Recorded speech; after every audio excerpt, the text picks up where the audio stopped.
sendo aplicada sobre os produtos brasileiros seria por conta do tratamento do judiciário com relação ao senhor? Obrigado pela pergunta aí. Não é só essa a questão. E não é a questão em cima do Brasil apenas. Essa tarifa é de 50%. Ele impôs tarifa para o mundo todo. Até a Índia está negociando. O Xi Jinping não veio aqui por ocasião do G7, não, por causa do BRICS, exatamente porque ele sabia que boa coisa ele não conseguiria aqui. O Brasil está ficando isolado. Quando você fala em soberania, economicamente vai ficar nós e a China, dependente da China. Estão partindo para uma dependência econômica exclusiva da China. Daí o Lula pode esquecer o padrão dólar, faz o yuan, que é a moeda chinesa.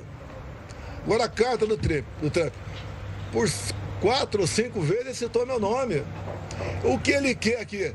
Ele quer que a democracia seja restabelecida no Brasil. Esse é o ponto mais importante. Quando ele fala o meu nome, é dado o que nós fizemos no passado. E o que fizemos no passado? Em 2019, botei hoje, inclusive, nas minhas mídias sociais, um vídeo de 1 minuto do Jornal Nacional, da TV Globo, onde o Trump queria sobretaxar o aço e o alumínio nosso. Por 15 minutos ao telefone conversei com ele. Ele não sobretaxou. Quem no Brasil está indo a negociar essas questões? Está lá o meu filho Eduardo Bolsonaro, que tem portas abertas na Casa Branca, no Capitólio. Ele faz mais, está fazendo mais que a embaixadora que não está lá, está de férias, a embaixadora brasileira. Mais que o chefe nosso aqui, o ministro das Relações Exteriores, que não está lá também, que até hoje não conversou com o Marcos Rubio. Que política externa é essa? Ele não era acusado de ser uma pária na questão da política externa? Acabei de comprovar aqui que negocia a não sobretaxa do aço e do alumínio em 2019. Todos os países estão negociando, todos. E não pode, não vai ser uma pessoa isolada. Até louvo aqui o Tarcísio, a tentativa de negociar. Não haverá negociação com o Estado apenas. É com o Brasil. E está na cara que ele não vai ceder.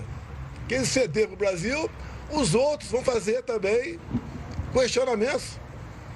E outra coisa, é uma paridade. Está buscando aqui uma paridade. Países, por exemplo, que sobretaxam muito o produto americano, ele está cobrando, buscando a paridade. Ele que está negociando. Presidente, só mais uma questão, porque de acordo, né, com os relatos, tanto do governo brasileiro quanto do governo americano, falam que o Brasil tem um superávit, tem um déficit comercial com os Estados Unidos. Então, o motivo da aplicação dessa tarifa não seria por questões econômicas, e sim políticas. O senhor concorda com isso? Olha, o Donald Trump jogou pesado com a China. Não vai jogar pesado com o Brasil? Ele não quer. Eu tive lá atrás 2 anos com o presidente e ele também ao lado dele. Ele não quer o Brasil cada vez mais próximo da Venezuela. Será que é difícil entender isso? Naquela primeira carta dele, além de citar meu nome, ele fala na liberdade de expressão, fala de comércio, como agora está o PIX, né, sendo questionado. O PIX é do governo Jair Bolsonaro. O Banco Central não tinha independência em novembro de 2020. O PIX é nosso.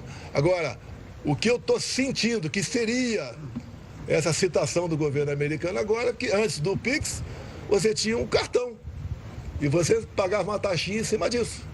Os bancos perderam comigo, com o PIX, levou-se conta, isso, mais TED e mais DOC, mais de 20 bilhões de reais. E eu não taxei o PIX. Tinha gente que queria taxar, a taxinha é pequenininha. Não. Parabéns aos funcionários, servidores do Banco Central. Mas o PIX tem nome, Jair Bolsonaro. Foi no meu governo. Presidente, o senhor concorda, presidente, o ministro da Fazenda, Fernando Haddad, ele disse que o Brasil pode ser sacrificado por sua causa. O senhor concorda com isso, uma vez que os termos colocados na negociação seria a anistia? Olha, eles não são responsáveis por nada. São uns irresponsáveis. Esse é o Haddad, que colou, inclusive, numa provinha lá de economia. Falou lá atrás. Não tem competência. Estão há 2 anos e meio no governo e só dá Jair Bolsonaro. Esqueçam o Jair Bolsonaro. Esqueçam. Como eu disse, essa taxa não é só no Brasil, é no mundo todo. A nossa sendo uma das pesadas. Falou em anistia ali. Isso aí eu acho que todo mundo, né, já chegou à conclusão, você não responde porque são repórteres, tem que perguntar para mim, das injustiças sobre o 8 de janeiro. Não é apenas a Débora.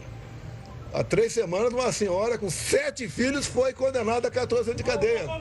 Mas por que você... Você é repórter? Você é repórter? Você é repórter? Você é repórter? Você é repórter? Você é repórter? Você é repórter? Vou continuar falando aqui. Venha, respeito os colegas da imprensa aqui, cara. Presidente, voltando aqui. Vamos lá. Eduardo Bolsonaro, presidente. Eduardo Bolsonaro disse ontem que estava se reunindo com autoridades americanas para conversar sobre as atualizações das reações brasileiras em relação à tarifa. Ele falou, e isso é a opinião dele, de que Trump pode tomar aí mais alavancadas decisões sobre o Brasil. O senhor conversou com ele sobre isso? Depois? Tem uma nova ameaça que vem da OTAN. É o nosso comércio com petróleo, no caso o diesel, que foi negociado comigo antes da invasão da Ucrânia, com o Putin. Se não cessar esse comércio, 100% de tarifa. E tem mais ainda que ele não falou, vai chegar como novidade para vocês, vou adiantar. Nós também somos dependentes de fertilizantes da Rússia. Quando eu fui lá, começo de 22, antes da guerra, foi negociar basicamente essa questão do fertilizante e depois, subsidiariamente, entrou a questão do diesel. Então, quem continuar fazendo comércio com a Rússia vai perder. Agora, que ironia, né? O Brasil tem, na região da Foz do Rio Madeira, fertilizantes para 400 anos. Por que somos dependentes da Rússia? Reserva indígena. Imensas reservas indígenas para poucos indigenistas. Indígenas. Realmente fica difícil você falar que o Brasil vai conseguir sua soberania, uma sua total independência econômica e vai ser um país de primeiro mundo, com pessoas agindo dessa maneira na questão de reserva indígena. Mas o senhor não acha, presidente... Quais são os próximos passos até agora? O senhor defende que o seu filho, Eduardo Bolsonaro, fique lá, abre mão do Não, Bolsonaro? Quais são as negociações que vão vir? Ele acabou de fazer 41 anos, tá? Já é um parlamentar com uma certa experiência, tem portas abertas no governo Trump, ele conhece dezenas de parlamentares e está trabalhando pela nossa liberdade lá, até pela liberdade de vocês. Que de repente a gente vê um ou outro jornalista aí sendo apenado por postar ou fazer uma matéria que certas pessoas não gostam. Mas, presidente, o senhor não acha que essa condicionante de anistia em troca de tarifaço é um desrespeito do governo dos Estados Unidos? Não, eu não tô. Poderia ajudar no respeito à soberania. Isso é lá com o governo Trump. Eu não tenho essa liberdade toda que vocês acham que eu tenho com ele. O que ele quer é democracia no Brasil. Agora, quem vai negociar? Você não tem com quem negociar. E pelo que tudo indica, vai ficar pior para a gente. Novas sanções que vêm por parte da OTAN. Você pediu o passaporte para negociar diretamente com o Trump? Você pediu o seu passaporte de volta para negociar? Olha, eu acho que teria sucesso em ter uma audiência com o presidente Trump. Acho que teria sucesso. Estou à disposição. Presidente, o senhor disse que os estados não devem continuar uma negociação, porque é uma negociação que deveria ser centralizada no governo federal. O senhor então avalia que o governador Tarcísio deve cesar a... Não, o Tarcísio está fazendo a parte dele. Parabéns ao Tarcísio. Tive 2 dias com ele a semana passada aqui em Brasília. Ele está buscando apoio, né, de grandes exportadores, de empresários. É uma voz importante o Estado de São Paulo. O Estado de São Paulo tem quase 40% do PIB. Mas ele não vai, o Trump, no meu entender, resolver a questão de importadores ou exportadores de São Paulo. É o Brasil como um todo. O Tarcísio faz mais do que aqui, eu nem sei o nome, né? O cara do Itamaraty aí. É tão insignificante que nem sei o nome dele. Presidente, numa eventual condenação, o senhor poderia pedir prisão domiciliar? Eu não peço nada, eu sou inocente. Não passa na minha cabeça a prisão, sou inocente. Acabei de mostrar para vocês aqui que não tenho nada a ver com o 8 de janeiro. Acabei de mostrar para você que não houve tentativa de golpe. E quem diz isso é o atual ministro de defesa do Lula. Presidente, o povo está reclamando tanto aí da taxação do Trump, mas não estão reclamando do imposto do presidente Lula, que vem aumentando ano após ano aí. E a taxação, o petista, a esquerda, ele é da taxação seletiva. Se o Haddad taxar, o Lula está valendo. E tem taxado bastante. A cada 40 dias tem um aumento, um novo imposto. Eu zerei os impostos dos combustíveis. Botei um teto de ICMS dos combustíveis. Passamos a arrecadar mais. O Brasil começou a ir para frente. Entreguei o Brasil com superávit de 22. Não passei a faixa, que não ia me submeter a uma vaia fenomenal aqui. E não passo faixa para quem tem um comportamento como o Lula tem, né? Uma vida pregressa como ele tem. Presidente, ainda sobre o PIX, já que é a criação do senhor, qual a sua opinião sobre essa decisão, essa opinião de Donald Trump? Olha, ele vai fazer uma investigação, para que estamos sabendo, né? Nós não temos nada aqui para condenar sobre o PIX. Hoje em dia o brasileiro não vive mais sem PIX. O PIX, inclusive, ajudou a diminuir o número de mortes. Não teve mais assalto, roubo, homicídio em caixa eletrônico. Tá? Saidinha de banco. Saidinha de banco. Então, não claro, vocês não têm frente que o deputado Eduardo Bolsonaro continue nos Estados Unidos. Ele é independente. Olha, ele acabou de ser colocado no inquérito por tentativa de... Estado Democrático de Direito, como é que é? De ter violenta, de abolir o Estado Democrático de Direito. Se ele vier pra cá, ele tá preso. Ou não tá? Parlamentar fala na tribuna, tá preso. Onde é que tá o Daniel Silveira? Não concordo em nada que ele fez naquele vídeo dele. Mas quase 9 anos de cadeia? Não tem que ter mais de 20 parlamentares aqui que estão com o processo do Supremo por ocupar a tribuna da Câmara. Vão castrar essas lideranças? Presidente, o presidente Davi Alcolumbre e o Hugo Lopes estiveram com o Alckmin e também entoaram o tom de crítica de que as decisões do Trump são um ataque à soberania nacional. Qual é a sua avaliação sobre essa Não tem ataque à soberania nacional. O Brasil está deixando de ser soberano economicamente. Vamos ter um único parceiro, pelo que tudo indica, que vai ser a China. Daí a China impõe as regras aqui dentro. Tem que conversar, ter humildade, parar de atacar o Trump o tempo todo. Esses ataques começaram antes das eleições do ano passado, nos Estados Unidos. Quando o Lula falou que a volta do Trump seria o retorno do nazismo e do fascismo contra a face. Eu não quero repetir aqui a quantidade de vezes que o Lula atacou. E na carta dele, está implícito também, a questão do novo padrão. O Lula quer abolir o padrão dólar das negociações. Presidente, ontem o Alexandre de Moraes derrubou a decisão do Congresso sobre o bioético. Como você avalia isso? Olha, eu não sou deputado. Se eu for deputado, estaria... Acho que o... O El Negão, o sócio, podia falar sobre isso aí. O que ele está sentindo?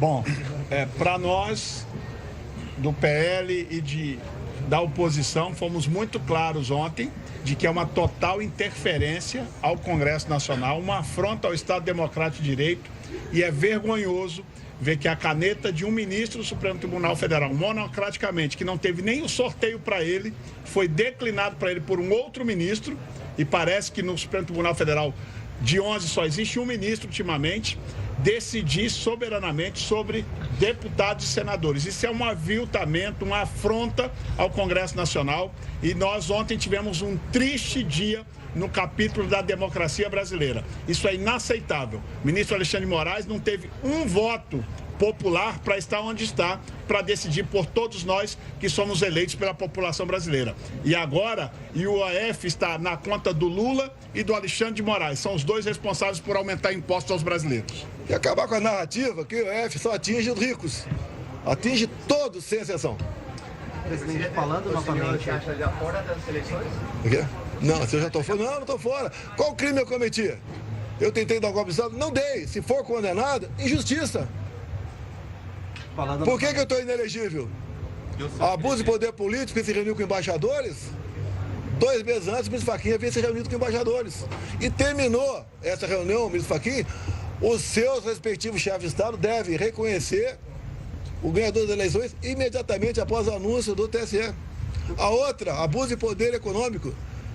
No 7 de setembro aqui, nunca se viu tanta gente aqui em Brasília, deixei minha faixa, ocupei o carro do Silas Malafaia e falei com o povo. Abuso de poder econômico. Não sou culpado de nada. Não estou sendo acusado de corrupção. Como vemos o tempo todo aqui, até o próprio Supremo aqui arquivando processo. É uma injustiça comigo, uma injustiça quem está do meu lado nesse processo, injustiça quem está preso, quem está exilado lá na Argentina, injustiça com meu filho que está nos Estados Unidos. O senhor se sente traído por Mauro Cid pelas declarações? Eu nunca falei sobre Mauro Cid. A delação dele, você deve saber, né? A delação tem que ser espontânea, voluntária, verdade e prova. Ele mudou no mínimo 7 vezes a sua delação. E tudo secreto. O meu advogado não podia ter acesso a nada. E quando nós pedimos os vídeos das delações, que tem que tornar-se público, aparece parte dos vídeos apenas.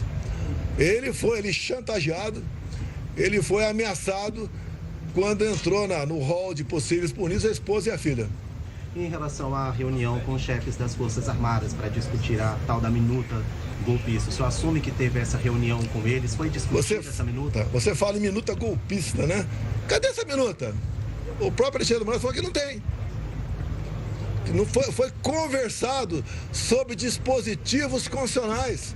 E por que foi conversado? A primeira petição nossa, junto ao TSE, em novembro de 22, o senhor ministro Alexandre de Moraes não conheceu, mandou arquivar e deu uma multa de 22 milhões. Se a gente recorresse ou apresentasse uma outra petição, a multa poderia passar para 200 milhões. Quem sabe até com a força que ele tem, caçar o registro do PL. Daí eu fui onde? Buscar uma alternativa na Constituição. Conversar sobre Constituição agora é golpe de Estado? Você também não sabe. Em 2019, eu discuti estado de defesa no Brasil, lá em Roraima, para gente fazer o Leão do Tucuruí. Conversei com o Rodrigo Maia e com o Pacheco. Conversamos. E outra coisa, quando se fala em estado de sítio, o primeiro passo é convocar os conselhos. Foram convocados? Não foram. O segundo passo é mandar uma mensagem para o Congresso, pedindo autorização para um decreto. Foi mandado? Não foi. Agora, querer me dar 40 anos de cadeia, uma injustiça dessa, eu vou ficar aqui no Brasil. Já estou com 70 anos, cheio de problemas de saúde, vou aguentar aqui. Injustiça completa. Eles querem tirar o maior líder da direita, conservador aqui da América do Sul, da ficha eleitoral do ano que vem, que se eu vier candidato eu ganho. Até porque, né, até hoje, eu estou mais na mídia do que o Lula. Ele está quando fala besteira. O senhor acredita que o governo Lula tem a capacidade de negociar a taxação? Ele é presidente para isso, né? Você lembra o nome de muitos ministros meus. Eu não sei o nome de ministro nenhum daí, porque só tem incompetente. Ele mesmo. O Lula não é comer jabuticaba, é chupar jabuticaba. Tá? Dá para você levar a sério um presidente que diz que vai resolver a guerra da Ucrânia tomando cerveja com o Putin? Dá para levar a sério um cara desse? Não dá, pô. Presidente, a licença do seu filho Eduardo vence no domingo. O senhor defende que ele faça o mandato? Não, eu não sei. Tem que ver o regimento interno aqui da Câmara, né? Ele, pelo que eu sei, ele não vem para cá. Ele vai ser preso no aeroporto. Presidente, o senhor falou que ele pode negociar lá nos Estados Unidos. Pode. Quais? Tá conversando. Tá no Capitólio. Tá com pessoas próximas ao Trump. Ele gosta dessa liberdade. Sabe? Mas o que seria pedido em troca? Não, olha só. O Trump quer liberdade. É a primeira emenda da Constituição americana. Liberdade de expressão. E ele quer isso. Ele não quer saber de injustiças. E o meu processo já está no mundo. O mundo já entendeu que é uma farsa. Não é um julgamento fazendo comigo, é um linchamento. Recordar o que fizeram contra mim, até tem um vídeo que eu acho que eu falei ontem aqui, não sei, foi na Poder 360 ou na CNN. Foi acusado de tudo, só faltou me acusar de engravidar uma baleia. Presidente, pesquisa Quest mostra que 72% dos brasileiros acreditam que foi um erro as tarifas dos Estados Unidos impostas no Brasil por conta do senhor. O senhor mencionou que o senhor se voluntariou a poder negociar com o Trump essa questão, falou da participação do deputado Eduardo na conversa lá no Capitólio. Até que ponto o senhor acredita que tem uma responsabilidade do senhor, do próprio 72% eu sou culpado? Que pesquisa é essa? Quem pagou essa pesquisa? Olha, inclusive eles lançam uma pesquisa num dia, né, para dar margem aqui, para a imprensa repercutir. Eu sou o responsável. Ele está fazendo com o mundo todo. E o mundo está negociando. A Índia está em vias de acertar uma pacificação lá. Entra commodities, entra carne, entra soja dos Estados Unidos para lá, entra tecnologia, entra produtos farmacêuticos. Nós cada vez mais estamos ficando isolados do mundo. Muitos empresários, investidores já estão tirando dinheiro daqui, já estão pensando em abrir sua empresa em outro país. Isso é ruim para a gente. Aqui é uma instabilidade jurídica enorme. Quem quer investir num país como esse? Onde um ministro, de uma canetada, como disse o sócio aqui agora, de uma canetada, não valeu o que o parlamento fez. 80% do parlamento votou numa direção, um ministro falou que não vale. Mas a justificativa... Não sei, não, você tem com ele. Ele tem uma simpatia comigo, ele falou que fui um presidente honesto, né? Não precisa falar outro nome aqui que é, outro cara aqui que é, honesto, que negociei com ele, como falei no começo aqui. Botei 1 minuto e pouco aqui de um vídeo do Jornal Nacional, onde ele ia taxar o nosso aço e nosso alumínio, eu conversei com ele por 15 minutos, não taxou. Outra, que tem que entender, quem está naquele outro lugar ali, que a diferença entre os países, o PIB americano é 14 vezes maior do que o nosso. Alguns estados americanos têm o PIB maior do que o nosso. Você tem que conversar com esse país, que é um gigante econômico e bélico, e não ficar o tempo todo alfinetando, estando lá do Irã, condenando o ataque no Irã, por pai de Israel. Quando o Irã tiver uma bomba atômica, eles vão varrer Israel do mapa. Então, não é com o Brasil, é com o mundo. Graças a Deus, Trump foi eleito. Podemos sonhar aqui no Brasil de restabelecer a nossa democracia. O Eduardo tem lutado lá, restabelecer a nossa liberdade. Não temos mais liberdade. Quando alguém pergunta, você pode ser preso? Posso sair daqui e ser preso. Qual o motivo? Qualquer um. Já viram prisões como a do Braga Neto? Alongada, como essa aí? 14 anos de cadeia para quem usou um batom. Tem uma senhora com 6 filhos em Ji-Paraná. O marido condenado a 14 anos de cadeia. Ele passou por aqui, chegou no domingo de manhã, num transporte, passou por aqui, foi identificado. 14 anos de cadeia. É justo isso? O Trump quer anistia. Eu não sei o que ele quer, pergunte para ele, pô. Se me derem carta branca para negociar, pode ter certeza que a coisa vai sair. E vamos supor que ele queira anistia. É muito. Porque se continuar esse 50%, não é... Tem gente que acha que não vai sofrer. Todo mundo vai sofrer, em especial o mais pobre. É muito, se ele pedir isso aí, botar na balança, é muito. E a anistia é algo privativo do parlamento. Não tem que ninguém ficar ameaçando. Se aprovar a anistia, eu torno inconstitucional aqui. Tá, o nosso parlamento aqui, se continuar assim, vai ficar igual o parlamento venezuelano. Tem que ver uma reação. Não está ameaçando nada. Ele impõe as sanções e vai negociar. Você vai negociar. Muito bem, nós acompanhamos a fala do ex-presidente Jair Bolsonaro, ele que teve uma reunião com o filho dele, senador Flávio Bolsonaro, no Senado e agora fala com a imprensa. É claro que ao longo do Hora News e também da nossa programação você acompanha mais informações sobre essa coletiva de imprensa. O Hora News vai para um rápido intervalo e daqui a pouco volta com mais notícias para você.